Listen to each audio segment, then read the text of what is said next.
The other thing I wanted to bring up this year was this was the year that Kickstarter had launched many moons ago, but this was the first year that it became prominent because of Double Fine, because of their project, and now their project is been split in two, and some people have been criticizing that, and people have been doubting Kickstarter for other methods. So crowdfunding has grown to be a thing. But how viable will that be in the next few years? And will we see more backlash than we will positives, or will we see positives? Or Can I start on this? Yeah, of course. I'll preface this by saying that I'm someone that's making a game that should the demo go well, I am planning to run a Kickstarter campaign to fund the full game. I will put that out there first. Kickstarter is not a news hook for your game. Do not start emails to journalists saying my game is on Kickstarter before you said anything about your game, because every email I receive ever starts with my game is on Kickstarter. If you start your email to me saying that your game is on Kickstarter, your email does not stand out from the 30, 40 other emails in my inbox. Like, this is one thing I just want to beat into the head of indies. If your game is on Kickstarter, feel free to tell me about that, but tell me about the game first. Tell me what makes your game specifically unique. Don't assume that the fact your game is on Kickstarter and that you want me to help you get money is going to get me to keep reading your email. Tell me why your game is interesting before you tell me that you're after people to give you money. Yeah, I keep wanting to beat that to people's heads. Please stop reading your emails to the fact you're on Kickstarter. It's not a news hook. Yeah, you go. Oh, so my game was not on Kickstarter, but I don't know. I wouldn't do crowdfunding myself, and there are a number of reasons for that. Ranging from you suddenly, I think, as an indie developer, you kind of, or at least as an indie developer, I want creative control over my output, right? I want to define what it is I'm working on, and if you're suddenly accountable to all these hundreds of thousands of people, or whatever you're after, you lose that, right? And that can, there are instances where that can almost become sort of vaguely dangerous, right? I mean, what was the example from a couple of days ago with, what was it? Mighty Never Die. Yeah. Do you want to talk about that? Yeah, I can talk about that. This was Keiji Inafune, who was known for making Mega Man games, no longer has he doesn't want to work with Capcom anymore. He can't make more Mega Man titles unless he's working with Capcom. He did a Kickstarter for, basically it is Mega Man, but just, it's different in enough that you can work in the suit pretty much.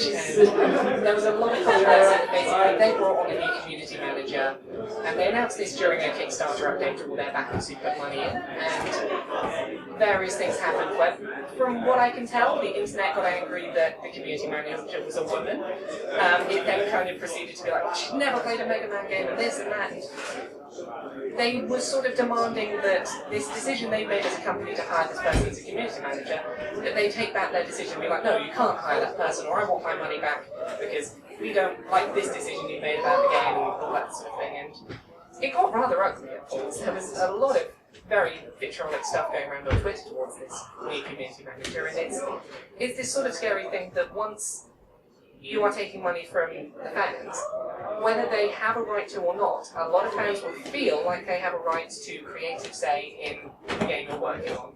Whether that was ever promised to them or not, you get a lot of people that feel very passionately, if I don't agree with this decision you're making about the game, I have every right to be as violent and aggressive about it as possible until you change it back and do what I want you to do. Is that about sum it up? Yeah, I think so. Yeah. What else? I think I wouldn't personally do a Kickstarter because of some of the reasons that Mitu said, because I think indie games are about what you want to make, really, and putting your personal feelings into the game. And things change, right? When you're developing a game, if you're committed to sort of a certain concept or whatever, and obviously this does vary depending on what stage your game is at when you do Kickstarter, but things change during development. Red Shirt isn't the game I pitched originally, right? And it's fine, negotiating with one person who is a publisher who happens to be a really nice, understanding person. But having to negotiate with the internet, like that is not something you want to do. No, the internet's very scary, and I think every game that I've made, even at student level, it's always changed. I've made huge changes. I've like chucked whole things in the bin, and I think if you're doing that while you're having like potentially thousands of people who've given you money to do that, like it's just scary. Also, I like things to be very planned, and I couldn't like rely on something that's like not guaranteed, if that makes sense. So I wouldn't do it, but obviously Kickstarter makes it quite happen, so I'm glad people do it. On stage director, Zach Braffs. I did as a gift to someone. I did back his project. He's exactly the same. He can afford to make his film, so I don't know why I'm doing that. So I'm a bad person. Sorry. Yeah. Sorry, I had a couple of things I would say. I definitely agree with you on this sort of ambiguity about journalists backing Kickstarter projects. Like, good example, I backed a game called Festivals before it came out. And this was before I was really sort of entrenched in the indie scene, before I was writing for indie paper. And I did a lot of preview coverage and things. And then when it came around to time for review, there was a sort of internal side discussion between the editors about, hey, I backed this game on Kickstarter. I feel comfortable that I can distance myself from that when writing about the game. However, I want to know what you guys think. Is this going to be a problem for the readers and things like that? And again, the decision we made in the end is that someone who hadn't done multiple previews, who was sort of fairly fresh to the game, hadn't backed it, gave the review to them, they did that review instead. And regardless of whether I could have or could not have done the review, I feel that like it was the safer option definitely to sort of know that, okay, if this is a definitive review and I'm labeled this is like like reviews can't be objective, but if I'm saying like this is as free of bias as a review can be, I either have to preface that review with, hey, I backed this game on Kickstarter, I'm being transparent about that, or that I needed to sort of say, give the review to someone else, which is what we did in the end. And again, I perfectly believe I could have written that review and it not been a problem. However, I imagine that situation where someone notices the fact that I've tweeted about backing the game at some point or something and brings it up and starts accusing me of bias or something. So again, it's a thing that it's just easier to avoid on the journalist side. It's something that's, again, not come up until the last year or two, that it's suddenly become something that people writing about games have to be aware of. I just want to say one other thing. To compare to Mitu and Sophia, who wouldn't want to put a game on Kickstarter, I just want to say a little bit about why my plan for the future, assuming that sort of the demo of my game goes well and I do decide to push ahead on it. The reason why I'm considering Kickstarter is that while I have like a story I want to tell and mechanics that I have implemented and that I know what I want to do within a game context, the problem I have is that I can't make good music and I can't do good voiceover work, which are two things that I really would like to get right in this game.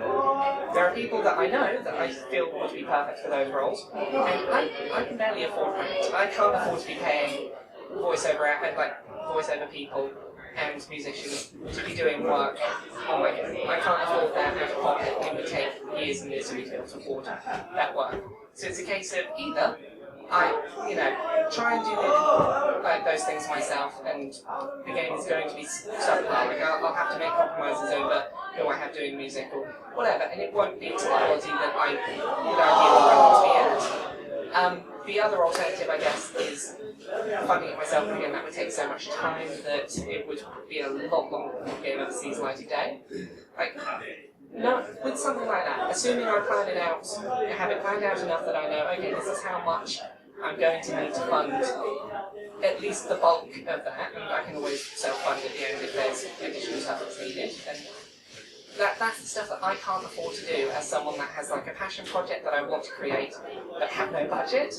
I can devote my time and like write that off and be like, okay, time does have a value, but I can justify that. Again, I appreciate that like there is this inherent sort of, if you're making a Kickstarter, you are beholden to people who are putting money in. But again, my only hope is that as long as I am open from the beginning, saying, look, some aspects of this game may change between now and when it releases. I'm going to say that from the beginning.